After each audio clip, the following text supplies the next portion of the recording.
ગાંધીનગરમાં ફરી એકવાર હિટ એન્ડ રનની ઘટના સામે આવતા હાહાકાર મચી ગયો છે. રાંદેસણ પાસે સિટી પ્લસ સિનેમા સામે એક પૂરપાટ ઝડપે દોડતી કારે 4 લોકોને અડફેટે લીધા હતા.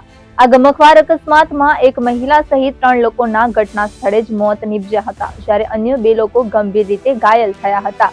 ઈજાગ્રસ્તોને તાત્કાલિક સારવાર અર્થે હોસ્પિટલ ખસેડવામાં આવ્યા છે, જ્યાં તેમની હાલત નાજુક હોવાનું જાણવા મળ્યું છે. અકસ્માત સર્જનાર કાર નંબર GJ18EE 7887 હિતેશ પટેલના નામે ગાડીનું રજીસ્ટ્રેશન થયેલું હોવાનું જાણવા મળ્યું છે. અકસ્માત સર્જનાર કાર ચાલક નશામાં ધૂત હોવાની આશંકા વ્યક્ત કરવામાં આવી રહી છે. આ ઘટનાને પગલે લોકોમાં ભારે રોષ જોવા મળ્યો હતો અને ઉશ્કેરાયેલા ટોળાએ કાર ચાલકને મેથી પાક ચખાડ્યો હતો. ઘટનાની જાણ થતાં જ પોલીસ કાફલો ઘટના સ્થળે પહોંચી ગયો હતો. પોલીસે તાત્કાલિક કાર્યવાહી કરીને આરોપી કાર ચાલકને ઝડપી પાડ્યો હતો અને વધુ તપાસ હાથ ધરી છે.